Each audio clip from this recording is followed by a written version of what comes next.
जैसे आप 1585 के गाना बहुत जोरों शोरों में गाते हैं और गाए भी हैं। अगर जैसे मान लीजिए आप भाजपा में आप चले जाएं, काहे को हम भाजपा में जाए? मान लीजिए नहीं, इसको मत मानिए। अब थोड़ी देर खातिर it is not. Bharatiya Janata party इतना कुकृत्य कर रही है कि उत्तर प्रदेश की जनता ये जान रही है कि अगर भाजपा को कोई हरा सकता है तो समाजवादी पार्टी ही हरा सकती है, क्योंकि उन्होंने बीते चुनाव में बहुजन समाज में बेरोजगार पड़े हैं। धरना प्रदर्शन आप कह रहे हैं, जिसका नतीजा भोग रहे हैं अभिमुक्तेश्वरानंद। उन्होंने धरने पर देंगे कि हम तो 40 वर्ष से आंदोलन कर रहे हैं, अब यही लोग नहीं माने तो हम क्या करें। लेकिन आप क्या जवाब देंगे? 500 रुपये पर वोट बेच दिया 5 साल के लिए, 34 नया पैसा रोज पड़ा। चलिए 2000 में बेच दिया 5 साल, इसलिए लोगों के हाथों में चला जा रहा है। और बीजेपी मोदी यही कर रहे हैं। सब 4-5 लोग दलाल किस्म के लोग हैं, वो करेंगे हमारे ऊपर। आप हमेशा इनको देखते होंगे जिनका नाम है काशीनाथ यादव जी। आइए मैं इनसे मिलाता हूं और इस वीडियो को ज़्यादा से ज़्यादा आप शेयर करिएगा, लाइक करिएगा, सब्सक्राइब करिएगा और प्रेम बरसाइएगा और एमएलसी साहब को सुनिए। सादर प्रणाम। आप बहुत बहुत शुभकामनाएं आपको। सबसे पहले मैं आपको धन्यवाद देना चाहता हूं कि कम से कम मुलाकात भी हुई तो हमसे बुढ़ौती में हुई। वोट और बेटी बेचा नहीं जाता है। कहाँ डॉक्टर भीमराव अंबेडकर का संविधान है कि जो सबसे अधिक रहेगा उसी का राज होगा। सबसे अधिक हम हैं, राज किसी दूसरे के हाथ में है। हम तो कहते हैं कि हमको, हमारे लोगों को, पीडीए के लोगों को शासन दे दो। तुम 5 किलो राशन देते हो, हम 20 किलो राशन देंगे। 5 किलो राशन माने आप खाइए सोइए, खाना तो मिल ही जा रहा है। जानते हैं सरकार की मंशा क्या है सर? सरकार की मंशा बता दें। गोलवरकर को आप जानते हैं? गोलवरकर की एक किताब है, we are our nationhood defined. 7वें संस्करण के 40वें पेज पर गोलवरकर ने आरएसएस को लिखा है कि अगर भारत पर हमेशा राज्य करना चाहते हो तो 95% भारत को कंगाल बना दो। पेट खाली रहेगा, पेट की बात करेंगे। पेट भर जाएगा, राजनीति की बात करेंगे। और 5% जो तुम्हारे दलाल किस्म के लोग हैं, उनको इतना मालो माल कर दो कि वो हिंदुस्तान पर राज्य करें, हम तुम पर राज्य करें। यही तो हो रहा है। सारा यह देश 2% लोगों के हाथों में चला जा रहा है और बीजेपी मोदी यही कर रहे हैं। सब 4-5 लोग दलाल किस्म के लोग हैं, वो करेंगे हमारे ऊपर राज, ये करेंगे उनके ऊपर राज। सर जनता चेतेगी कब? देखिए, यह देश भारत है, 500-600 वर्ष मुगलों का गुलाम रहा, 200 वर्ष अंग्रेजों का गुलाम रहा। 700 वर्ष के बाद दिमाग में आया, तब भगत सिंह पैदा हुआ, चंद्रशेखर आजाद पैदा हुए, खुदीराम बोस पैदा हुआ, राम प्रसाद बिस्मिल पैदा हुआ, अशफाक उल्लाह खां पैदा हुए। अभी तो आजादी 70-78 वर्ष हुआ। जब तक गरीब आदमी को वो सता करके इस लेवल पर नहीं कर देंगे कि पूरी जनता इनके खिलाफ क्रांति करने के लिए तैयार हो जाएगी, तब तक हमारे लोगों को होश नहीं आएगा। हम तो कुदरत से प्रार्थना करते हैं, लड़के सवाल करेंगे अपने बाप से कि क्या पापा, कन्या विद्याधन कहाँ है, बेरोजगारी भत्ता कहाँ है, लैपटॉप कहाँ है, टैबलेट कहाँ है, बिना पैसे की पढ़ाई कहाँ है, बिना पैसे की दवाई, बिना पैसे की सिंचाई कहाँ चली गई? क्या जवाब देंगे आप? हम तो जवाब दे लेंगे कि हम तो 40 वर्ष से आंदोलन कर रहे हैं, अब यही लोग नहीं माने तो हम क्या करें। लेकिन आप क्या जवाब देंगे? 500 रुपये पर वोट बेच दिया 5 साल के लिए, 34 नया पैसा रोज पड़ा। चलिए 2000 में बेच दिया 5 साल के लिए, 1 रुपया 8 नया पैसा पड़ा। आज भिखारी भी 2 रुपये का सिक्का लेने के लिए तैयार नहीं है। लेकिन हम और हमारे किसान इतने नासमझ हैं कि आने वाली पीढ़ी के भाग्य को 500-1000 रुपया किसी के बहकाने पर, किसी के जाति और बिरादरी करके हमारे में बीच में तोड़ फोड़ करने को लेकर के उन्होंने अपना वोट उस जगह दे दिया जो आपके भविष्य को गड्ढे में डालने वाले हैं। समझना तो पड़ेगा। सर जी, पहले लोग लोकतांत्रिक तरीके से धरना प्रदर्शन करते थे। अब जब से सरकार भाजपा की आई है, लोग रोड पर धरना प्रदर्शन करने में सहम रहे हैं। लोग एफआईआर से डर रहे हैं, थाना दरोगा पुलिस से डर रहे हैं। वजह क्या है? कब तक आप हमेशा संघर्ष के सुई पर चलते रहे हैं। आप 1585 के जब गाना गाते थे, हम लोग कैसेट में देखे हैं, उस समय मंच पर हम लोग नहीं आपको देख पाए हैं। उस समय भी आपने ललकारा, आज भी आपने ललकार रहे हैं। लेकिन ये पब्लिक, जो पब्लिक मुख दर्शक बन करके देख रही है, चुप बैठ करके देख रही है कि एमएलसी साहब कुछ कहेंगे, उसके बाद हम उठेंगे और निकलेंगे। कुछ लोग इतना तक कहेंगे कि एमएलसी साहब तो झूठ बोल रहे हैं, एमएलसी साहब जो भी कर रहे हैं अपने लाभ में कर रहे हैं। उनके लिए क्या कहेंगे आप? भाई, हम तो निवेदन ही करेंगे कि कोई भी लड़ाई अपने लिए नहीं होती है, आने वाली पीढ़ी के लिए होती है। ये तमाम लोग जो फांसी के तख्ते पर चढ़े आज़ादी में, वो जानते थे कि उनके शहीद होने के बाद उनके परिवार को कोई पूछने नहीं जाएगा। लेकिन हमारे शहीद होने के बाद आज़ादी आएगी और काशीनाथ के चेहरे पर मुस्कुराहट होगी।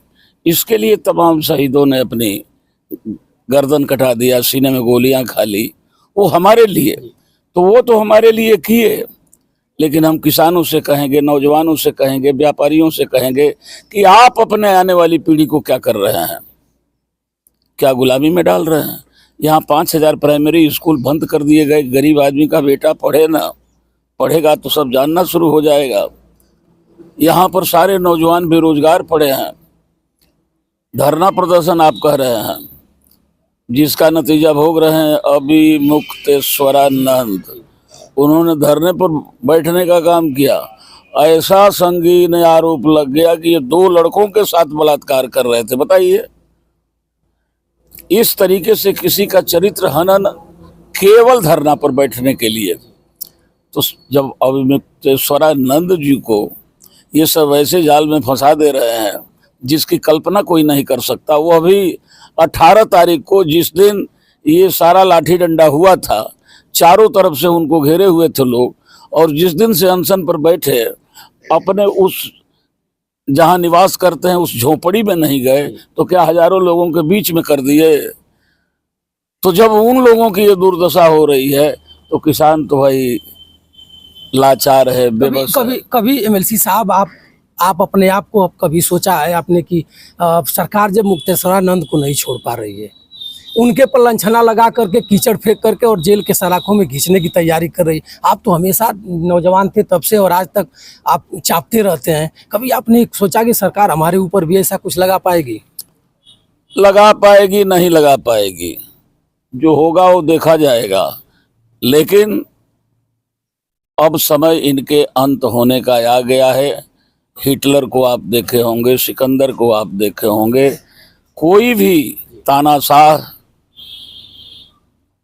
उसकी ऐसी मौत हुई जिसकी मौत जितनी मौत खराब साधारण आदमी की भी नहीं होती है। और तानाशाहों, जितने तानाशाह हुए हैं, स्वयं में सब कायर होते हैं। मोदी जी भी तानाशाह होते जा रहे हैं। कहा सीज फायर, बंद हो गया सीज फायर। ये कहने की भी हिम्मत नहीं है कि वो बार बार कह रहा है कि हमने सीज फायर कराया, हम कह तो दें कि नहीं। तो इस तरीके का राजा हमारा रहेगा, नहीं झुकने देंगे, नहीं बिकने देंगे। इतना झुक गया कि जिसकी कल्पना नहीं, और इतना बेच दिया कि जिसको आदमी सोच भी नहीं सकता है। इसलिए जनता समझ रही है, वक्त खोज रही है, 2027 खोज रही है। जिस तरीके से 2024 में सारे जात धर्म के लोगों ने भारतीय जनता पार्टी को रोकने के लिए 37 MP जिताया उत्तर प्रदेश में समाजवादी पार्टी के, 8 और जीत रहे थे, वो तो बेईमानी से हरा दिए। उसी तरीके से जनता जान रही है, अखिलेश की तरफ देख रही है। वो लैपटॉप याद आ रहा है, वो बेरोजगारी भत्ता याद आ रहा है, बिना पैसे की पढ़ाई, बिना पैसे की दवाई, बिना पैसे की सिंचाई, एक नौकरी के बराबर पढ़ाई का वजीफा देना याद आ रहा है। ये सारी चीज़ें याद आ रही हैं जो बंद कर दी गई। 2027 में कुछ इसका असर पड़ेगा, परिवर्तन होगी? कुछ लोग बता रहे हैं कि अखिलेश यादव 2027 में भी नहीं आ पाएंगे। आप पूरे उत्तर प्रदेश और बिहार तक चल रहे हैं। भाई 37 MP हम जीते थे। उन 37 MP में और उत्तर प्रदेश में लोकसभा को विधानसभा की दृष्टि से देखा जाए तो हम 275 सीट पर जीते थे और 201 3 सीट पर ही बहुमत है। और भारतीय जनता पार्टी इतना कुकृत्य कर रही है कि उत्तर प्रदेश की जनता ये जान रही है कि अगर भाजपा को कोई हरा सकता है तो समाजवादी पार्टी ही हरा सकती है, क्योंकि उन्होंने बीते चुनाव में बहुजन समाज पार्टी को देख लिया, विधानसभा के चुनाव में भी देख लिया, लोकसभा के भी चुनाव में देख लिया। विधानसभा में प्रदेश में 1 और लोकसभा में 1 भी नहीं। तो ये तो भाई तय हो चुकी है कि अगर भारतीय जनता पार्टी को कोई हराएगा उत्तर प्रदेश में तो समाजवादी पार्टी ही और माननीय अखिलेश जी ही हराएंगे। सर जी, आप कहे हैं कि विधानसभा में उत्तर प्रदेश में 1, वही आपके बगल की सीट जो रसड़ा की है। ओम प्रकाश राजभर जी उस समय आपके साथ थे, जो आपके विधानसभा की इस समय विधायक हैं, मंत्री भी हैं, अब भाजपा के पाले में है। ओम प्रकाश राजभर की 22 तारीख को एक अतरौलिया विधानसभा में रैली थी, जहां बड़े बड़े महर्षि लोग वहां पहुंचे थे, महंत लोग पहुंचे थे भाजपा के। और ओम प्रकाश राजभर जी के बेटे बता रहे हैं कि अखिलेश जी की जो साइकिल है पंचर हो चुकी है और कभी 2027 ही नहीं, इसके आगे भी अखिलेश यादव जी नहीं आएंगे। इस पर क्या आप प्रतिक्रिया देंगे? हमको लगता है कि देश भर की तकदीर को लिखने वाले यही लोग हैं। और आपने सवाल किया कि जिस समय विधानसभा के चुनाव हो रहे थे ओम प्रकाश जी साथ थे, पार्लियामेंट के चुनाव हो रहे थे तो साथ तो नहीं थे, और विधानसभा के चुनाव के बाद पार्लियामेंट का चुनाव हुआ तो जब थे तो हम 110 जीते, और जब नहीं थे तो हम 275 सीटों पर जीते हैं। इनके दावा कहाँ जा रहे हैं? ओम प्रकाश राजभर जी इसमें दावे पर दावे मार रहे हैं, गारंटी मार रहे हैं कि अगला मुख्यमंत्री कोई और। दावा तो मारते हैं कि जब तक योगी को गोरखपुर में नहीं पहुंचा दूंगा असली बाप का बेटा नहीं। अगर अखिलेश को नहीं हरा दिया तो हम अपने माई बाप के नहीं। दोनों हार गए, योगी गोरखपुर भी नहीं गए, और घोसी में हम जीत गए, फिर पार्लियामेंट में आए घोसी में, फिर हार गए। तो वो दावा तो जब पूछेंगे तो कहते हैं कि ये सब चुनाव में तो कहा जाता है, जुमला है। जुमला से भी कोई खराब शब्द होगा वो है। वो अपनी सीट जीत लें कहीं से, यह बहुत होगा। जहुराबाद हारेंगे क्या? जहुराबाद जमानत नहीं बचेगी। लोग बता रहे हैं कि जहुराबाद इस समय फाइट करेंगे, अखिलेश के साथ आकर फाइट करेंगे 27 में। भाई अखिलेश के साथ आकर के फाइट करेंगे तो मजबूरी होगी हम लोगों को जिताना। आप साथ में रहेंगे? हाँ बिल्कुल साथ में रहेंगे, लेकिन ओम प्रकाश राजभर के चरित्र और उनके कार्य से देख करके साथ रहेंगे कि अखिलेश यादव को देख कर रहेंगे? हमारी पार्टी का नेतृत्व, राष्ट्रीय अध्यक्ष अगर ओम प्रकाश जी को नहीं आपको भेज देगा तो हम लोग आपके साथ रहेंगे। लेकिन MLC साहब आप कलाकार भी हैं, राजनेता के अलावा आप कलाकार हैं, ऐसे कलाकार हैं कि आपके सामने कोई अड़ता भी नहीं है। इतना के बावजूद भी ओम प्रकाश राजभर से लेकर के तमाम प्रकार के नेता हैं, जिस दल में आज सपा में है तो सपा के गुणगान गाएंगे, कल भाजपा में है तो भाजपा के गुणगान गाएंगे, बसपा में जाएंगे तो बसपा के गुणगान गाएंगे। ऐसा क्यों? जहाँ जो जाएगा वो गाना ही न पड़ेगा। आप कलाकार हैं, आप साफ छवि से हैं और आप चापते भी हैं। भाई हम ये कहते हैं कि कोई भी आदमी अगर मान लीजिए किसी को छोड़कर दूसरे के यहाँ चला जाएगा तो दूसरे की बड़ाई तो करना पड़ेगा। मजबूरी है या कि फिर ये पॉलिटिकल मजबूरी हो सकती है, या आप नहीं उसके गुण को गाएंगे तो आप वहाँ रह नहीं सकते हैं, और रहना है तो भाई रहना है तो। अच्छा, जैसे आप 1585 के गाना बहुत जोरों शोरों में गाते हैं और गाए भी हैं, अगर जैसे मान लीजिए आप भाजपा में आप चले जाएं, काहे को हम भाजपा में जाएं? मान लीजिए नहीं, इसको मत मानिए। अब थोड़ी देर खातिर इट इज नॉट पॉसिबल, ये संभव ही नहीं है, हो नहीं सकता है, हो ही नहीं सकता। मान लीजिए अगर खुदा ना खास्ते अगर योगी बाबा कह दे कि आइए हम आपको सीटिया पर बैठा दे रहे हैं और आइए 1585 वहाँ गाइएगा उनके मंच पर चढ़ करके। जब तीसरी बार हमको MLC होना हुआ और नेताजी के यहाँ मैं गया तो नेताजी ने क्यों आए हो, कहे क्यों आए यहाँ? हमने कहा बस आपकी तबीयत खराब थी देखने आए। उन्होंने कहा हाँ MLC बनने के लिए आए हो तो सुनो, तुम इतना काम करते हो कि मैं भी तुम्हारा टिकट नहीं काट सकता। तो जब नेताजी ने जो टिकट देने वाला है वही कहा कि मैं तुम्हारा टिकट नहीं काट सकता, तो हम मान लिए कि हम प्रधानमंत्री की कुर्सी पर चले गए।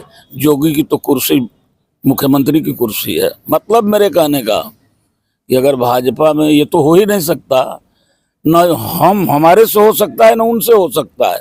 लेकिन जब कह रहे हैं कि मान लीजिए, तो मान लीजिए कि जोगी कुर्सी दे देंगे चीफ मिनिस्टर की, यहाँ तक कि प्राइम मिनिस्टर की कुर्सी मोदी भी दे देंगे, तो काशीनाथ भाजपा में इस जिंदगी में नहीं जा सकता।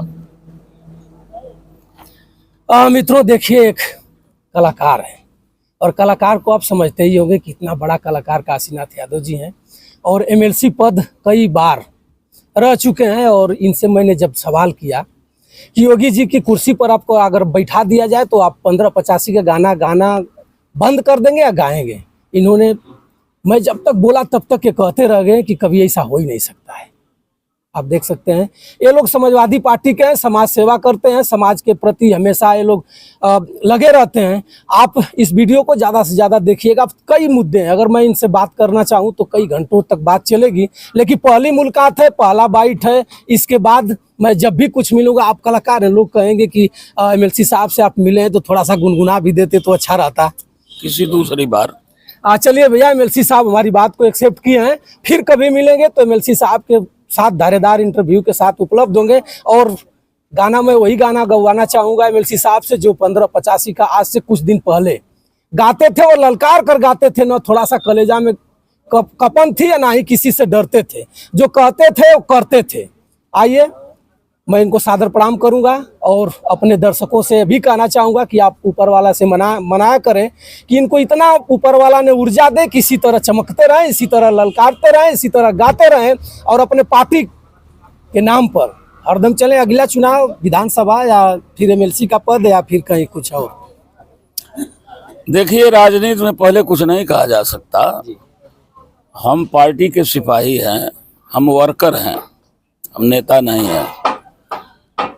जब हम एमएलसी रहे तो 14 साल नेताजी ने हमें झारखंड का प्रभारी बना करके झारखंड भेजा। यहाँ तक कि कोई प्रदेश बाकी नहीं होगा जिसमें पार्टी ने हमें नहीं भेजा है। तो इसी काम में हमको मजा आता है। उसके बाद पार्टी और नेतृत्व की जो मर्जी, जहाँ बैठा दे पार्टी वहाँ करना है, बैठा दे वहाँ करना है, नहीं बैठाए तो भी करना है। धन्यवाद मित्रों, और सादर प्रणाम। बंसराज यादव का आप सादर प्रणाम स्वीकार करें। नमस्कार।